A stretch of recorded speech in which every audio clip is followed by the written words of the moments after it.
At 6:03 a.m. Eastern Time, something happened across the aviation network that no passenger could explain. At that exact moment, flight boards from Dallas to New York, Chicago to Los Angeles, and Atlanta to Seattle all began flashing the same message: delayed. No explanation. No announcement. Just silence wrapped in red letters. Within minutes, gate agents were scrambling, pilots were calling dispatch, and operations centers across the country were trying to understand why 152 flights had suddenly lost clearance.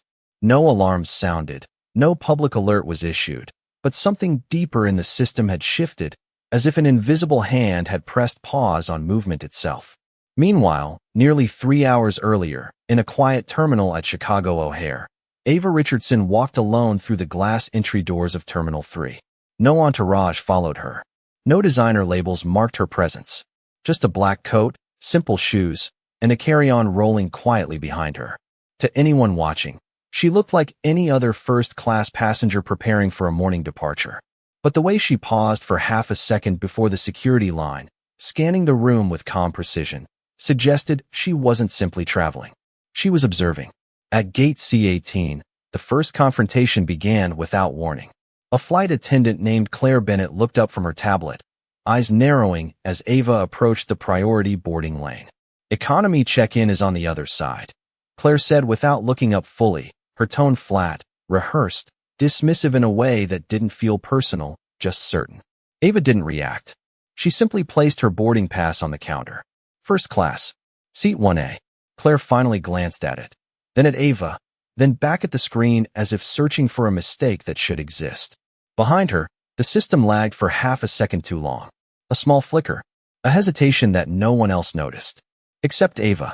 She saw it. Across the concourse, Mark Sullivan, the regional operations manager, was already watching the situation unfold on a secondary monitor. Something about the booking flags didn't align. Executive override tags were active, but the system logs showed no recent approvals. It didn't make sense. Still, he signaled for standard protocol. Verification. Delay. Control. Around Ava, the atmosphere began to tighten. Passengers waiting in the lounge glanced over. A man in a navy suit whispered something under his breath. A woman adjusted her phone, pretending not to watch. Claire stepped slightly closer, lowering her voice just enough to make it feel like instruction instead of conversation. "If there's an issue with your ticket, we can resolve it at customer service." Ava finally spoke, her voice steady, calm, almost soft. "There is no issue." And at that exact moment, somewhere deep inside the airline central system, a single line of code was triggered from an encrypted administrative layer no frontline employee could access. No one at the gate heard it. No one in the terminal saw it.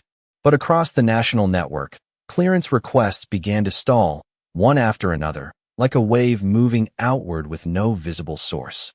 And Ava Richardson simply stood there, watching, as if she already knew the system had begun to respond before anyone had even realized she had given it permission to.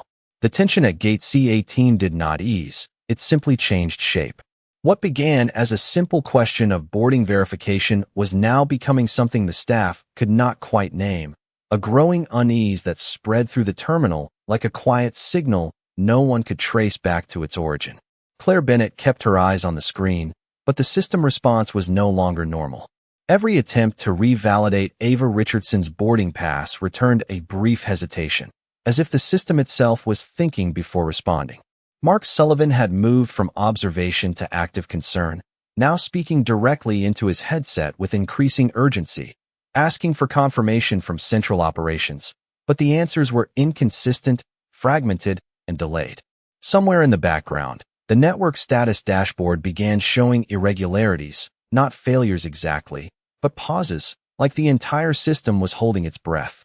Ava remained still, positioned just outside the boarding threshold, her carry-on resting beside her feet. She was not looking at the staff anymore.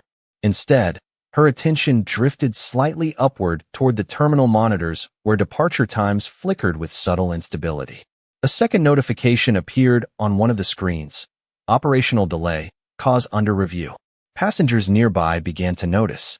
A man holding a coffee stepped closer to the gate counter, watching as staff whispered behind the desk, their voices low but increasingly tense.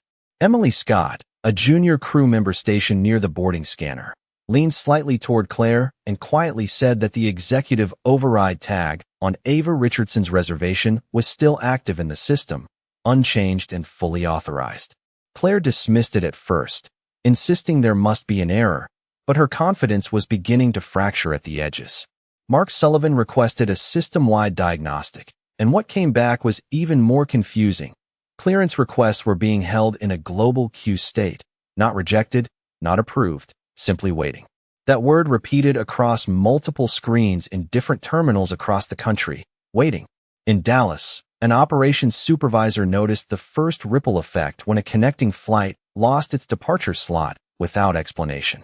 In Atlanta, a pilot requested clearance and received no response at all, just silence. The network was not collapsing, but it was no longer moving. Back at gate C-18, Ava finally shifted her stance slightly, as if acknowledging something unseen had reached a certain threshold. She did not speak, but she lifted her eyes toward Claire, and in that moment, Claire felt something unfamiliar, not authority expressed through force, but authority that did not need confirmation. Mark stepped forward, now directly addressing Ava for the first time, asking her to confirm identity verification again, this time with more caution in his voice. Ava reached into her coat pocket and placed a single encrypted credential card on the counter. The moment it made contact with the surface, the system behind Claire's terminal flickered again, this time more sharply, and across the National Operations Network, 152 flights simultaneously transitioned from delayed to grounded status without a single manual command issued by local staff. The escalation was no longer local, it was systemic. Ava did not look surprised. She simply observed the reactions forming around her, the confusion, the rising urgency, the first realization that something far beyond a boarding dispute had already begun unfolding in real time. The atmosphere at Gate C-18 had fully shifted from confusion into controlled urgency, as if the entire terminal had entered a state of suspended motion that no one had been trained to manage. Flight boards continued to update across the airport, but the updates no longer made sense in a conventional operational framework. Some departures were marked as on schedule, only to change moments later to pending authorization, while others disappeared entirely from the public display before reappearing in a restricted status visible only to internal systems. Mark Sullivan stood just behind the gate counter now, his posture rigid, eyes fixed on the live operational feed streaming across his tablet. Claire Bennett no longer carried the same certainty in her movements. Every action she took felt delayed by half a second, as if she were waiting for the system to confirm her authority before she acted. Emily Scott remained slightly behind the counter line, her attention split between Ava Richardson and the escalating anomalies on her handheld terminal. She had stopped treating the situation as a passenger dispute and started recognizing it as something much larger, something structural. Ava remained composed, her presence unchanged despite the increasing pressure around her. She had not raised her voice, nor had she attempted to explain anything beyond what was necessary. Yet every system connected to her reservation appeared to respond, as if her existence alone carried administrative weight far beyond a standard passenger profile. Mark finally spoke directly, his tone now measured but strained, asking Ava to clarify the nature of her boarding authorization. Ava's response was calm and minimal, stating only that her access was already validated at the highest operational tier. The words were simple, but they caused a visible shift in Mark's expression, not disbelief, but recognition of terminology that did not belong in normal passenger processing. At that exact moment, the central operations feed across multiple airport hubs updated simultaneously. The freeze on 152 flights was no longer marked as a delay condition. It had escalated to active network hold under executive override protocol. No single airport initiated the command. No individual supervisor had authorized it. The system itself had enforced the condition globally. Claire stepped back slightly from the counter, her hand still resting near the scanner, as if unsure whether touching it again would change anything or confirm something irreversible. Passengers in the surrounding seating area began to notice the change in atmosphere, some checking their phones for flight updates, others watching staff movements for clues. A quiet murmur spread through the terminal as confirmation emails began arriving on personal devices stating indefinite departure holds with no estimated resolution time. Emily leaned toward Mark and quietly confirmed that Ava Richardson's credential signature matched an administrative route profile embedded within the airline infrastructure. The statement was almost incomprehensible in a passenger context, and Mark visibly tightened his grip on his tablet as he attempted to reconcile what he was seeing with what should have been possible. Ava did not react to the growing realization around her. Instead, she glanced once toward the terminal glass wall, where aircraft movement outside had slowed. Ground vehicles pausing in positions that suggested coordination had already been disrupted at multiple levels. Mark finally asked the question directly, whether this was an intentional operational action tied to her presence. Ava paused briefly before responding, not with explanation, but with confirmation that the system was responding exactly as designed under specific authorization conditions. That answer did not resolve confusion, it deepened it.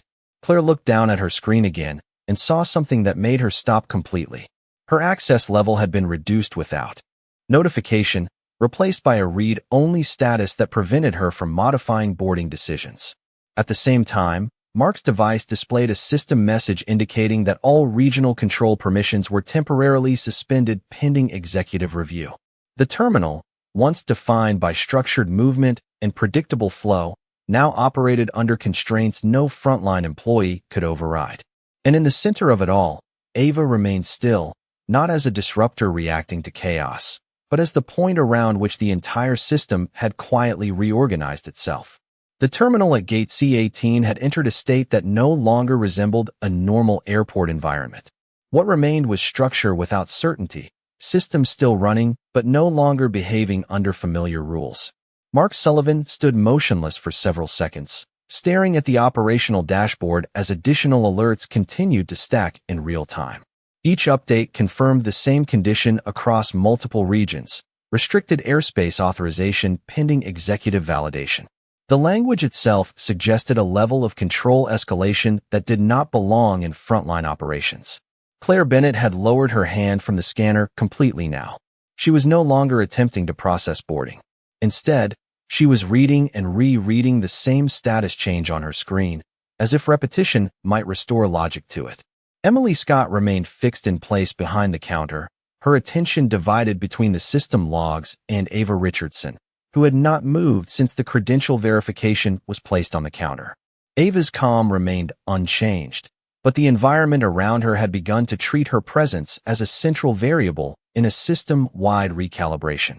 Mark finally broke the silence, asking for direct confirmation from Central Operations regarding the freeze status.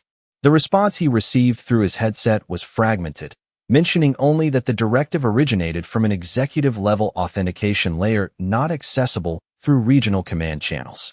That answer did not clarify anything. It only confirmed separation between operational control and decision origin.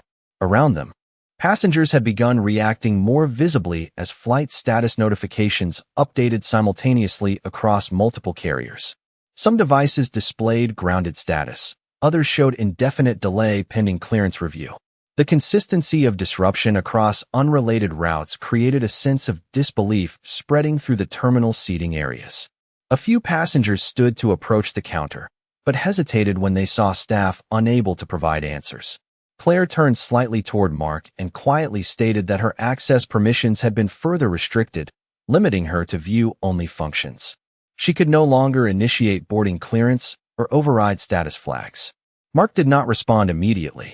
He was reviewing system metadata now, tracing authorization lineage paths that should have terminated at regional control but instead extended upward into a higher administrative framework that had no operational visibility from their level. Ava finally shifted her gaze toward the counter again. When she spoke, her voice remained steady, stating that the system was functioning exactly as intended under full protocol activation.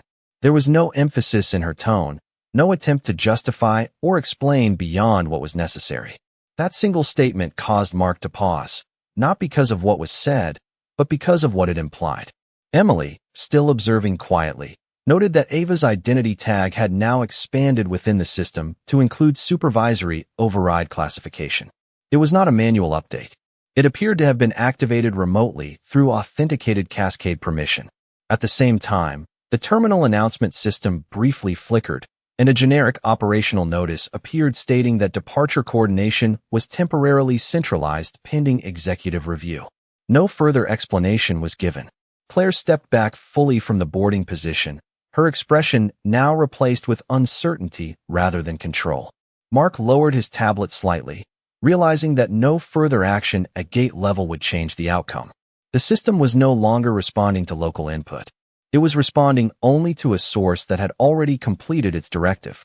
And in the middle of that realization, Ava remained still, not as a passenger caught in disruption, but as the fixed point around which the entire network had already restructured itself without permission or resistance. The situation at Gate C18 had reached a level where time itself seemed to lose its normal rhythm. Announcements continued to loop through the terminal speakers, but each message now carried a uniform tone of uncertainty, repeating the same phrase about centralized operational control without offering any resolution or timeline. Mark Sullivan stood slightly apart from the boarding counter, his attention locked on a secure communication channel that had now shifted from responsive to advisory only.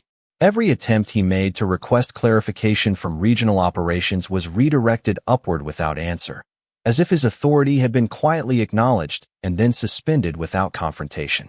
Claire Bennett remained near the scanner, but her role had effectively collapsed into observation.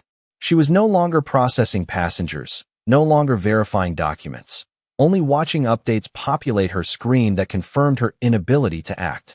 Emily Scott, still positioned just behind her, appeared increasingly aware that what she was witnessing was not a localized malfunction, but a coordinated system response beyond any training scenario. Ava Richardson remained unchanged in posture and expression, her carry-on still resting beside her, her presence steady in a space that was now reacting entirely around her rather than to her. Mark finally attempted a different approach, requesting direct escalation to corporate aviation control through his secure channel. After several seconds of delay, the connection opened, but instead of a human response, he received a structured message confirming activation of Executive Protocol Layer 7, with all regional decision rights temporarily suspended pending verification completion. The wording was precise, formal, and absolute. Claire turned her screen toward Mark, silently confirming that her access had now been fully reduced to passive monitoring with no operational control remaining.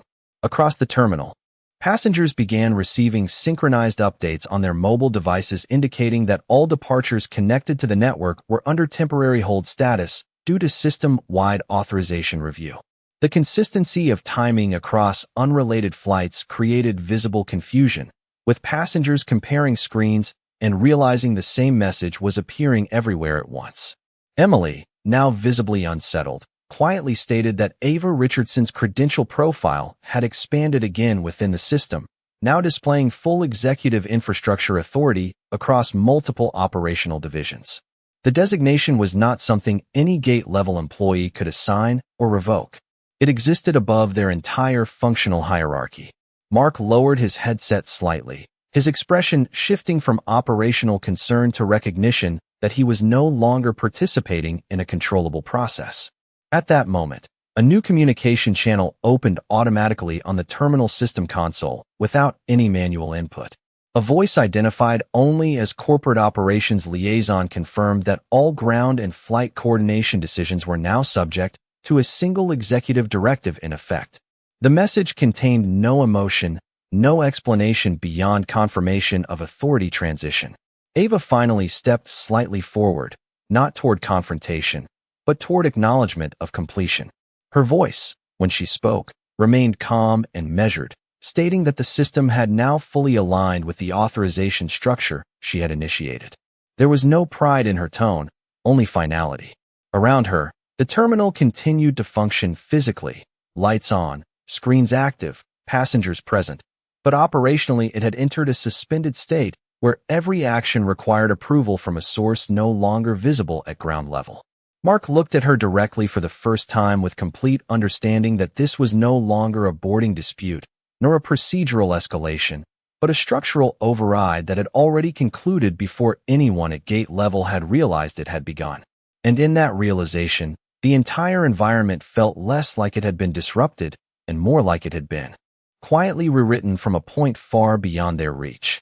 The terminal at Gate C-18 had entered a state of controlled stillness, where movement continued but authority no longer flowed through familiar channels. Screens remained active, scanners remained powered, and passengers continued to wait, yet every operational function had been quietly reassigned to a centralized directive layer no one at the gate could access or override. Mark Sullivan stood with his headset lowered, no longer attempting new communications, because every channel he tried now returned the same structured response confirming that all decisions were pending executive authorization. Claire Bennett had fully stepped away from the boarding scanner, her hands resting at her sides, her role reduced to observing system behavior rather than managing it. Emily Scott remained near the counter, her attention locked on the cascading updates across her terminal, each one reinforcing the same reality that normal operational control had been suspended. Ava Richardson stood in the same position she had maintained since the escalation began, her presence unchanged while everything around her continued to reorganize itself in response to unseen commands. Mark finally spoke again, but this time not through protocol channels, addressing Ava directly with a lowered voice, asking whether this level of system override was intentional or an unintended cascade effect. Ava turned her attention toward him, her expression calm, and stated that nothing occurring was outside the intended operational framework, only outside his level of access. That distinction settled heavily in the space between them. At that moment, the terminal announcement system activated again, not with a routine boarding message, but with a corporate-level directive confirming that all flight movements across connected networks were under temporary suspension until authorization reconciliation was complete. The language was precise and final, offering no estimated resolution or explanation. Passengers who had initially remained passive began reacting more visibly, checking devices, comparing notifications, and realizing that the disruption was not isolated to their gate, but extended across multiple airports simultaneously. Claire looked down at her screen again and confirmed that her account privileges had been further reduced, removing her ability to initiate even informational queries. Emily quietly noted that Ava Richardson's profile now displayed full system governance authority, a classification that superseded regional and national operational structures. Mark exhaled slowly, lowering his tablet entirely, acknowledging internally that there was no procedural path remaining within his control. The system was no longer responding to operational staff. It was executing a directive originating from a higher authorization tier that had already finalized its decision state. Ava finally stepped slightly forward, not toward the counter, but toward the open space of the gate area, and in doing so the surrounding environment seemed to respond with subtle alignment, as if recalibrating its focus around her position. She spoke only once more, stating that the system had completed its transition into executive control state and would resume standard operations only after verification protocols concluded. Her tone remained even, without emphasis or urgency, as though describing a process already fully resolved. Around her, the terminal remained physically unchanged, yet functionally it had become something entirely different, a system in pause awaiting confirmation from a single source that no one at the gate could challenge or replace. And in that silence, the realization settled across every observer that what they had witnessed was not disruption, but complete and irreversible transfer of control. The terminal had reached a state where silence carried more weight than any announcement ever could. At Gate C-18, the normal rhythm of airport operations no longer applied, replaced instead by a suspended condition where every screen, every scanner, and every communication channel waited for a single unresolved authority signal. Mark Sullivan stood near the edge of the counter area, no longer attempting escalation, no longer issuing instructions, because every attempt he made now returned the same structured message, confirming that final authorization had already been determined at a level above his clearance.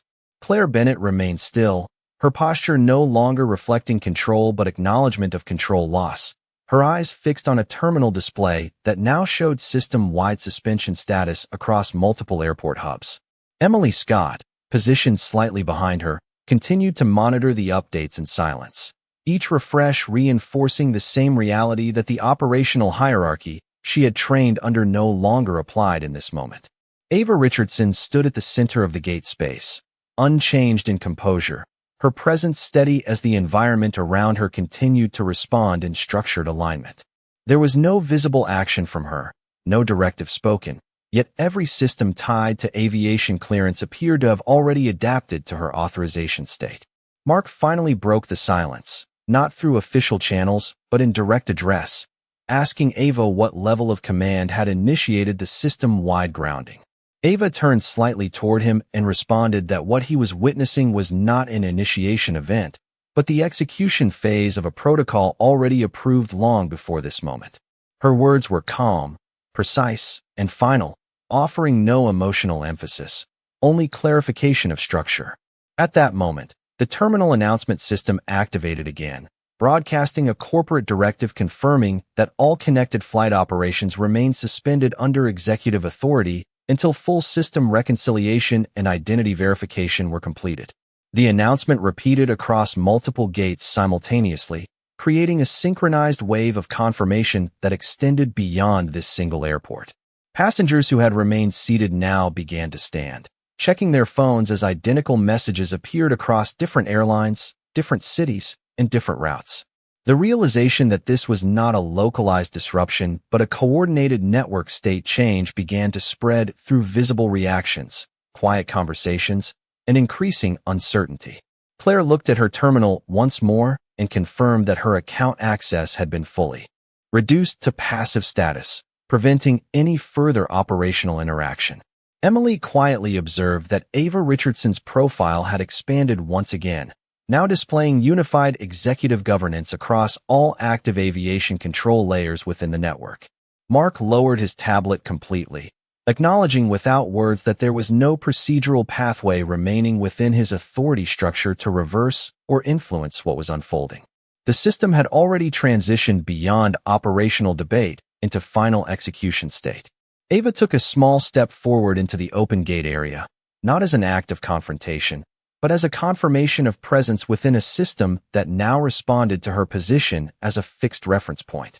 She spoke only once more, stating that all operations would remain suspended until verification cycles completed across the entire network and that no local authority could override that condition. Her tone remained steady and controlled, carrying no urgency, because urgency no longer applied. Around her, the terminal remained physically unchanged, but functionally it had entered a state of complete dependency on a single unresolved authorization source. And in that realization, every observer understood that what they were witnessing was not an interruption of the system, but the moment the system had fully acknowledged a higher authority, it could no longer resist or ignore. The escalation had reached its final visible phase, where the system no longer behaved like a network of independent airports, but like a single unified structure responding to one unresolved executive condition. At Gate C18, the physical environment remained intact, yet every functional layer beneath it had already transitioned into controlled suspension. Mark Sullivan stood with his hands lowered, no longer attempting communication, as every channel he opened returned identical confirmation that operational authority had been fully reassigned beyond regional control. Claire Bennett remained at the counter, her attention fixed on the scanner that now displayed only restricted status indicators, confirming that her access to passenger processing had been permanently paused under system directive. Emily Scott observed the unfolding state with growing awareness that what she was witnessing was not temporary malfunction, but complete administrative override at network scale. Ava Richardson remained at the center of the gate space, her presence unchanged in posture or expression, while the environment around her continued to align itself with her authenticated authority layer. Mark finally spoke again, but this time his voice carried no procedural intent, only direct human understanding, asking Ava to confirm whether the entire network freeze was reversible.